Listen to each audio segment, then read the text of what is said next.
안녕하세요. 특급 사연입니다. 저희는 특급 사연의 공식 이메일로 제보받은 실제 사연과 해외 커뮤니티들에 게시된 글을 바탕으로 재구성한 이야기를 전달해드립니다. 여러분의 구독과 좋아요, 그리고 알림 설정은 영상 제작에 큰 힘이 됩니다. 영상 수익은 독거노인 및 불우이웃 등에게 전액 기부되니 꼭 끝까지 시청 부탁드립니다. 그럼 특급 사연 들려드리겠습니다. 마이크로소프트의 창업자 빌 게이츠, 페이스북 회장인 마크 저커버그, 특수 상대성 이론을 발표한 아인슈타인, 역사상 가장 위대한 투자가라고 불리는 워렌 버핏까지. 이들은 모두 머리가 좋고 세계적으로 유명하고 탁월한 재능과 실력을 갖추었다고 알려진 사람들이죠. 그런데 이들의 공통점이 무엇인지 아시나요? 바로 유대계 인물들이라는 것입니다. 세계 인구의 0.2%에 불과한 유대인들은 역대 노벨상 중 23%나 휩쓸 정도로 똑똑하다고 하는데요. 의학과 물리학, 화학, 문학, 경제학 등의 여러 분야에서 상을 휩쓰는 유대인의 파워는 세계 곳곳에서 쉽게 볼 수 있습니다. 이런 그들은 세계 각지로 흩어져 살면서도 똘똘 뭉쳐 정착하는 모습을 통해 유대인의 생존력은 대단하다는 평가를 받기도 했는데요. 하지만 그런 유대인들의 파워가 유일하게 닿지 못하고 그들이 뿌리내리지 못한 곳이 있었습니다. 그곳은 바로 한국이었습니다. 주변국인 일본만 봐도 그곳에 터잡은 유대인이 700명이나 된다고 하는데요. 2차 세계대전 당시 일본은 유대인을 학살한 독일의 동맹국이었습니다. 그런 일본에서도 터를 잡은 것이 유대인인데 왜 한국에는 유대인 다세대 주택이 하나도 없고 유대인 협동조합이 생기지 않았을까요? 이에 대해 유대인 심리학자는 굉장히 흥미로움을 가지며 한국을 조사했다고 하는데요. 과연 어떤 이유에서인지 한번 알아보겠습니다. 우선 한국과 유대인은 굉장히 유사점이 많은데요. 첫 번째로는 강한 생존력을 예로 들 수 있습니다. 한국인과 유대인 두 민족 모두 작은 나라이면서 주변의 나라와 갈등이 많았는데요.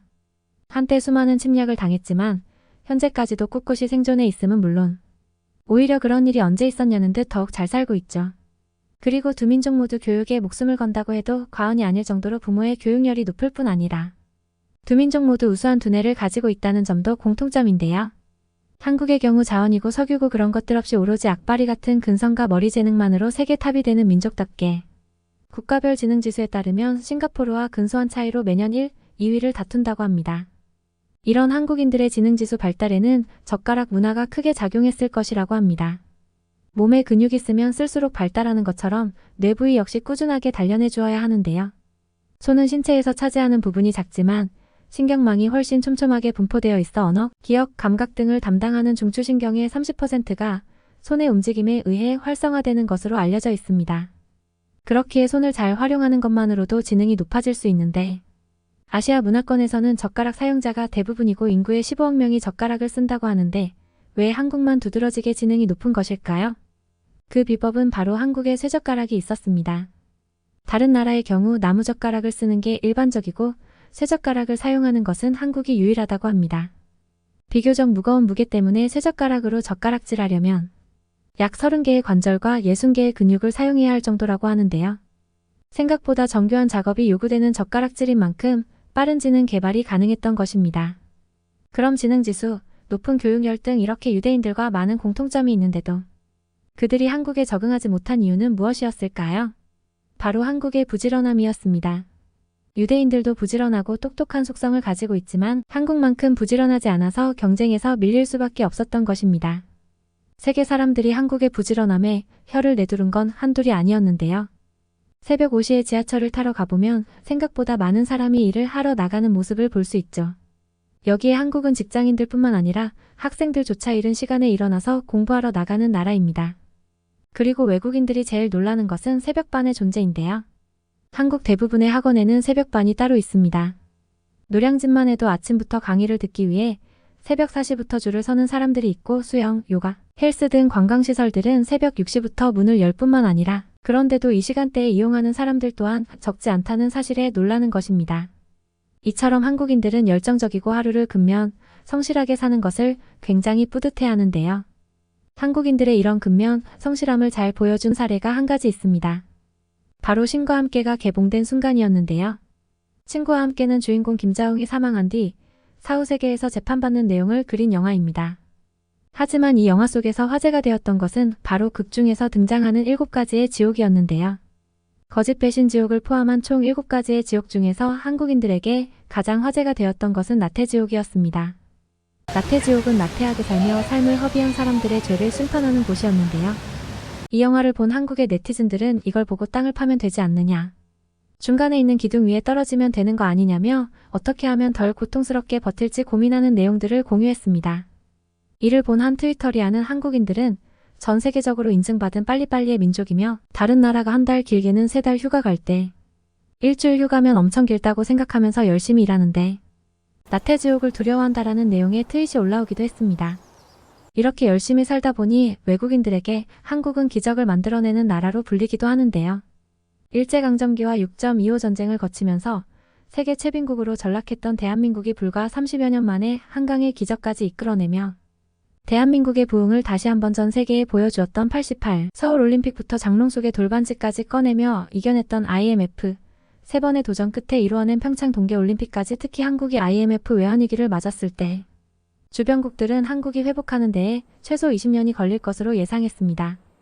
하지만 이를 보란듯이 뒤집고 IMF가 시작된 1997년에 3년 후인 2000년에 빌린 차입금을 모두 상환하며 다시 한번 국가 경제를 정상화했죠.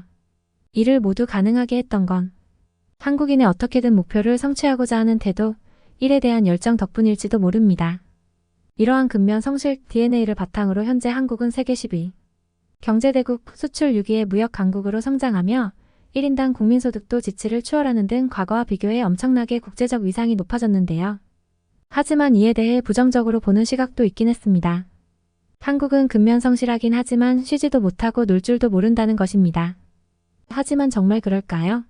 한국에서 1982년부터 15년간 기자 생활을 한 영국의 마이클 브린이 쓴 한국인을 말한다에서 일하는 시간, 세계 2위, 평균 노는 시간은 세계 3위라고 말했는데요. 한국인들은 유대인을 게으름뱅이로 보이게 하는 유일한 민족이라는 평을 내리며 한국인들은 놀 때도 부지런하게 논다고 말했죠. 일할 때 일하고 놀 땐 확실히 노는 흥이 넘치는 한국 이 흥은 과연 언제부터 시작된 걸까요? 아마 한국인의 흥의 정서는 최소 2000년 이상 된 나름 유서 깊은 정서 중 하나가 아닐까 싶은데요.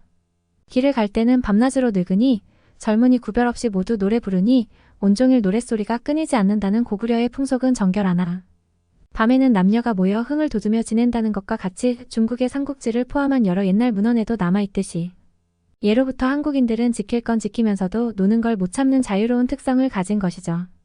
이런 흥행 문화가 사물놀이, 탈춤, 판소리로 발전하면서 오늘날에는 음악, 게임, 영화, 드라마 등 다양한 분야에서도 크게 두각을 내세우고 있는데요. 이런 모습을 보면 K-POP 아이돌 그룹의 칼군무가 갑자기 하늘에서 뚝 떨어진 게 아닌 듯합니다. 이렇게 근면하고 성실하면서도 우리끼리도 잘 노는 모습에 유대인들이 비집고 들어올 틈이 없었던 것은 아닐까 싶습니다. 하지만 한 가지 아쉬운 점은 한국인들을 감명시켰던 히딩크의 나는 아직 배고프다라는 명언처럼 한국인들은 충분히 잘하고 있음에도 아직도 많이 부족하고 가야 할 길이 멀다고 생각하는데요. 할 일을 착착 해내는 AI 인공지능이랑 제일 비슷한 인류가 한국인일 것이라는 우스갯소리까지 나오고 있는 지금 부지런하고 열정적인 것도 좋지만 이제는 조금은 여유와 휴가를 즐기며 달라져야 할 때라고 생각됩니다.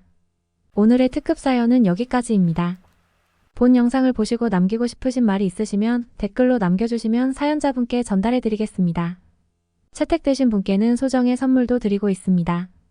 저희 특급 사연은 실제 사연 제보를 받고 있습니다. 구독과 좋아요, 알림 설정을 해주시면 영상 제작에 큰 힘이 됩니다.